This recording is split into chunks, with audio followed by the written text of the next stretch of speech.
All right, cool. All right. I tell you what, if it's yeah, we'll just go with it. We'll just go with it. Yeah. If we get to any like serious questions, am I all right to start? By the way, is that okay? Ah, cool, cool.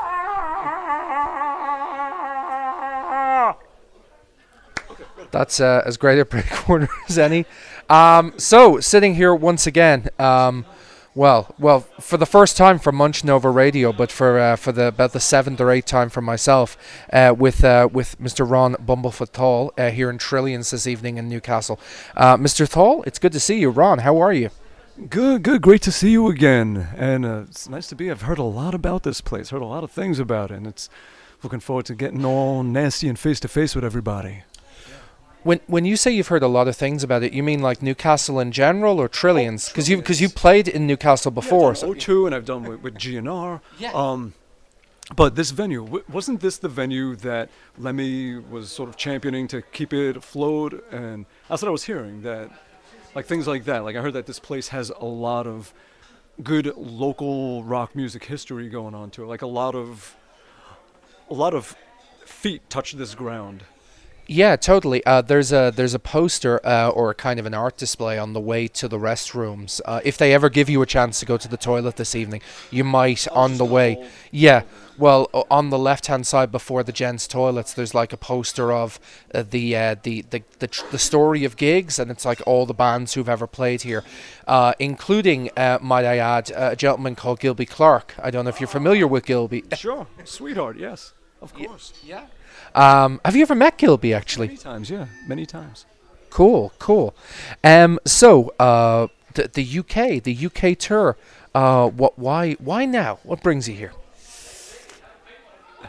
I'm thinking of like all the stupid things I can say, like an airplane. No. Well, I was trying to find the right time to be able to do this. I've wanted to do it for a long time. Stuart, the singer of Coyote, good friend, and he said, anytime you want to play up north, I can hook it up and make it happen real easy. I had a gig in Bahrain, and I was like, you know what? I have nothing to do before that. Let's make this happen. Just jump in and do as much as we can in early November. And so we're doing it. Just wanted to run in, the first possible chance that I had to be able to just make it work, that I can get here and make it happen. And, of course, we have playing with incredible guys. Playing with Kyle Hughes again, who's just a monster, phenomenal drummer. Probably, I could even say, the best I've played with. Absolutely. We got Mickey on guitar, playing with Tigers of Pentang. It's one of the few times that I can do an old song of mine, Can't Play the Blues, and we can play the crazy riff in harmony together. The guy is just phenomenal. And from back when I played here last time with Twister, the bass player Ed, he jumped in and has it all nailed, and yeah, so the band is rock solid. Hopefully I could keep up with them. Well, I know. Let's talk a bit about Kyle. So, this kind of Geordie whiz kid, 19-year-old on drums, and he obviously played with you last year when you played at the O2 Academy. He played as part of Twister, which was both the support band, and then he pulled double duties because Twister were your backing band for the entire gig. So that kind of has led to sort of in many ways, a musical whirlwind romance. No offense, of course, to your good lady wife, but it has led to a musical romance with Kyle. Oh, yeah, well, now I feel weird. But yeah, no, the guy's a great drummer, and I'm always singing his praises to everybody, and there's a lot of people that I was even just talking to Carmine Apiece, and he's going to be at the NAMM show in L.A. in January, and Kyle's going to be there, so I was just talking to him. I was like, you got to meet Kyle. You got to hang out with him and get to know him. He's a great, he's the next generation that's going to be carrying the torch of great drummers. So, yeah. And so, speaking of carrying torches and great drummers and whatnot, I mean, yes, here in Trillians, fantastic venue, lots of history, here in the Northeast in Newcastle. But I believe only a couple of days ago you were in New York on stage with Scott Stapp, man. Oh, yeah. We did the debut show of Art of Anarchy. Yeah, the last few shows I've done, let's see, I was on the road. We played Toronto and Chicago. I was on guitar alongside my guitar partner in crime was Gene Cornish of the Rascals. And we were doing a bunch of Rascals songs. Just a great guy. We hit it off so well. And it was Carmine on the drums. Yes. It was Jeff Downs from Yes, Asia Yeah. on keys. Phil Narrow, who's, just incredible singer. He lives up in Toronto now. He sang with Peter Criss from Kiss. He sang with Tallis. He goes, he's done a lot and just an incredible singer. Rudy Sarzo on bass. And we just played all our background of music, and it was a blast. And got home from that. A few days later, Art of Anarchy played their debut show in New York. So it's Scott Stapp on vocals, it's John Moyer on bass from Disturbed, and John and Vince Voda, the brothers that started the band, and they just kicked ass.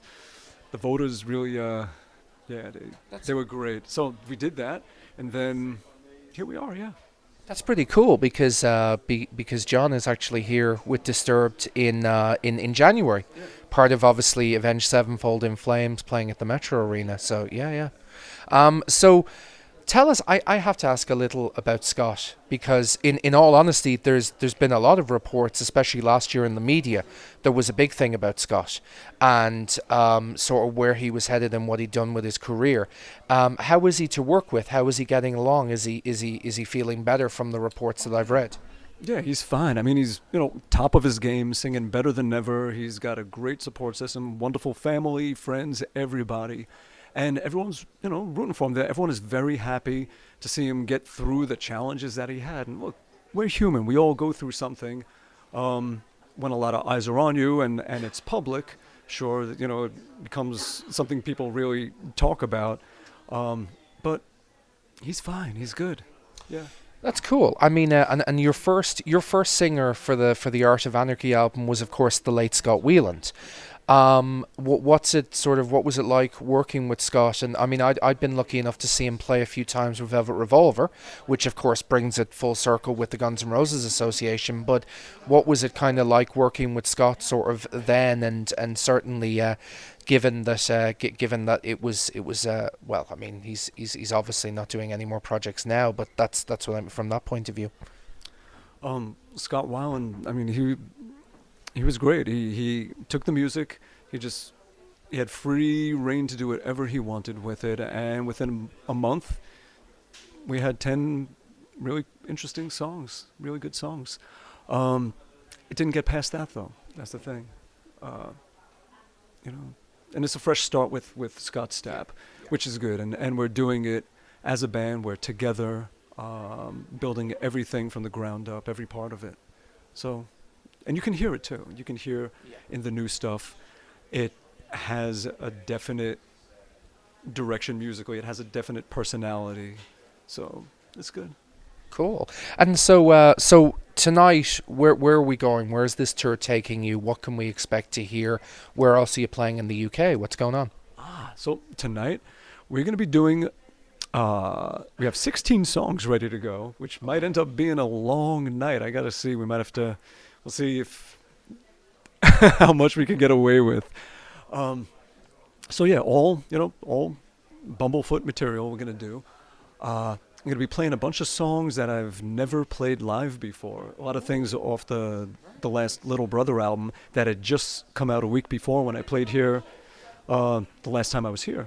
So we're gonna try Argentina and Higher, songs that are really very composed and very It's interesting. I'm singing and doing leads at the same time while stepping on different sounds.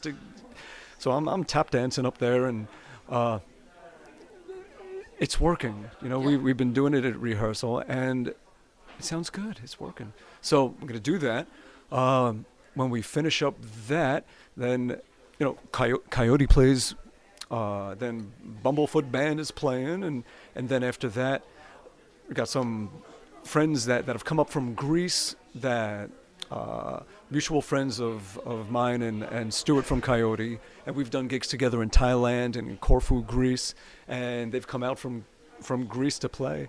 So we'll finish the night. The cherry on top will be all of us getting together and jamming and just having fun, just doing covers. we got Gav here from G2R, and he's gonna join us for a gun song, which is always a treat, always a pleasure. So it's gonna be a fun night. Tomorrow, we do it again in Featherstone at the Ace of Clubs, which I believe is Stuart's hometown. So that'll be nice. We'll get to hang amongst old friends and all, and that'll be my first time there. So I'm looking forward to seeing the place. Day off on the 5th to just collect, recuperate, and just do a little sightseeing. I don't always get to see as much as I want to when I'm traveling. Yeah. So taking a day just to enjoy the north. Yeah. The mid to the north. And yeah. So we'll do that. On the 6th, we play Doncaster. I'm going to play at Diamond Live Lounge. Definitely seems like a real good place, so I'm looking forward to that. And then on the 7th, next day, I'm going to head down to Whitney, where the Bumblefoot Rock Project School is there, and we're going to meet up with all the young bands, and we're going to hang out, we're going to make music, I'm going to see how progress is going, and just push it along. Yeah. On the 8th, fly out to Bahrain, and on the 11th, at the big F1 circuit, I'm going to be playing a big Harley-Davidson festival there. We're going to headline that. So it is the Middle East North Africa Harley-Davidson owners group having the big rally, and we're going to play that. So we do that on the 11th. On the 12th, I'm going to calling it an evening with Bumblefoot. Just basically it's like hanging out in a living room and with guitars in the hand, and just not quite a guitar clinic, not a master class, more of just hanging out and just seeing where it goes and just keeping it loose and free. That is insane, and that is all within the next week. Yeah. And then from there, I get home for a day, and I run into Manhattan, and we're going to film for a documentary on Rock and Roll Fantasy Camp. We're going to shoot some footage and talk about a little bit about that, and then the next morning, I fly out to Malaysia, and supposed to be playing a big festival out there, the Rockaway Festival. So I'll be doing that, and then come back and see the family for Thanksgiving and eat a lot. Yeah. And I could keep going, but I'll stop. Well, this is because you're coming. I think you're coming back to London in December for the Revolver Awards, or I've heard you're coming back for something. I'm trying to figure out where they. Well, December 13th is going to be in New York. New York. Okay. Yeah. Okay.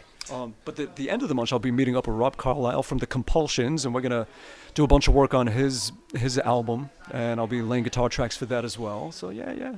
Cool. And you spoke about some of the you spoke about some of the younger groups the other day. I was only thinking about this the other day. If you had a street team on the internet and you had a bunch of people running around doing stuff for you, you could legitimately get away with calling it the Foot Clan from the Turtles. Could.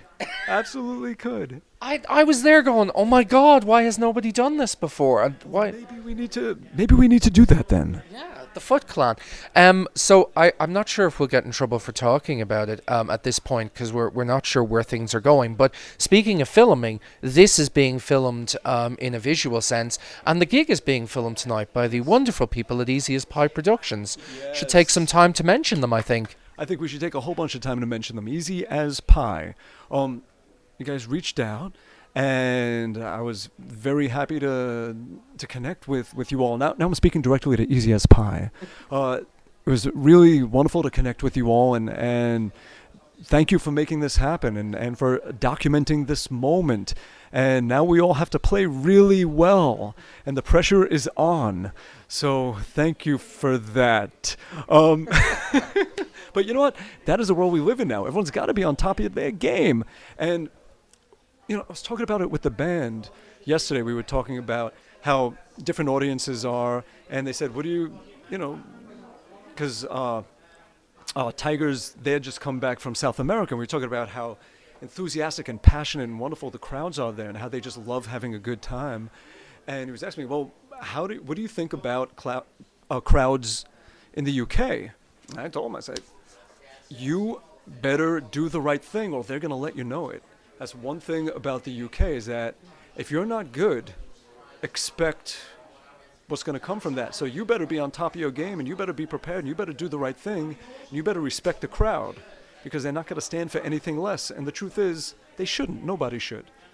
But that's my impression from my experiences with UK crowds, is you better deliver, or they're going to let you know that you didn't. So, if anything, I am ready to deliver. I've been prepping. I've been practicing more than I've ever practiced to make sure that you get what you deserve. I don't doubt it. I don't doubt it. I could talk to you all evening. However, I do know that the guys from EzeasPi, would you believe, they did an advertisement for Trillians last week, and I know that they really, really wanted your involvement for like 3 seconds about something. So I know that was definitely. But it's something they're going to talk to you about recording something at some stage later. Kind of like a ID kind of thing, or Yeah, it's basically just Yeah. Trillians, everything rocks.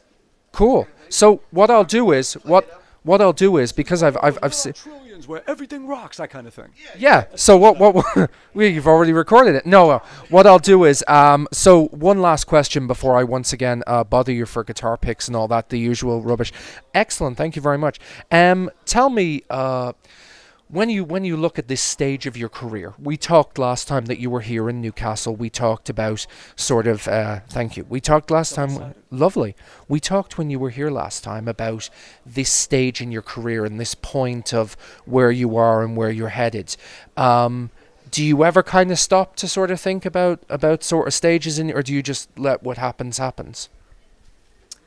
I never measure the temperature of the water, and at what point it's getting closer to a boil or not. You just kind of sit in it and cook. It's the best way to put it. It's kind of like a frog thrown in the water and doesn't know if he's boiling or not.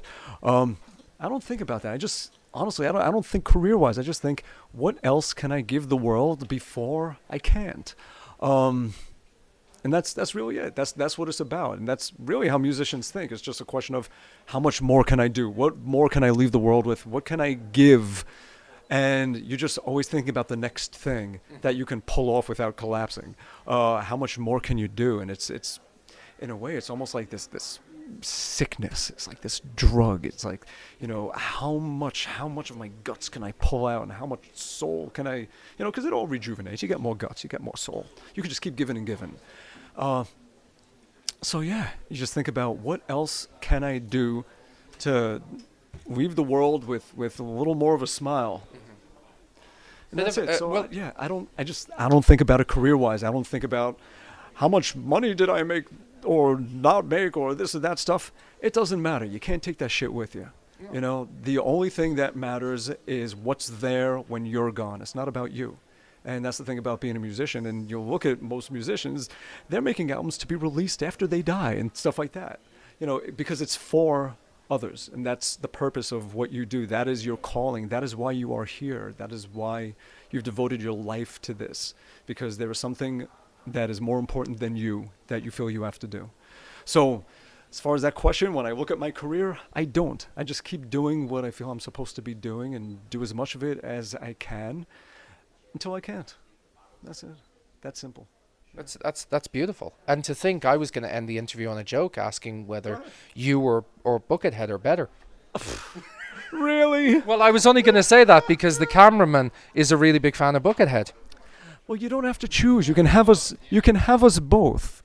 Tell you what, he'll play guitar, I'll sing, and then I'll harmonize, and we'll sort it out. We'll make something special together. Let's be fair. But let's be fair. Buckethead isn't here right now recording this interview in Newcastle, England, and you are. If he was here, he would be. Well, indeed. I'd like to think so. So Ron, let's give a shout to Mr. Buckethead. Hello. We met long ago, before you joined Guns, before I joined Guns. We were going to make some music together in the late 90s. Never happened, but if you ever want to do it, find me. I would love to work with you. While we can, Seriously, life is short, so yes. Right now, on the other side of the camera, they're all going. I would love to. Let me continue here. Bucket, you are a phenomenal musician, and I would love, it would be a pleasure and an honor. Someday, if you want to make some music together, I would love to find a way to pull that off. Just saying. All right, cool, good. On that bombshell, Mr. Bumblefoot, thank you so much. Thank you. Cheers, This man. is why we make music. That's You know, it, that's what it's totally. about. Well, that's why you make music. I just sit and interview and annoy people. Thank you. Thank you.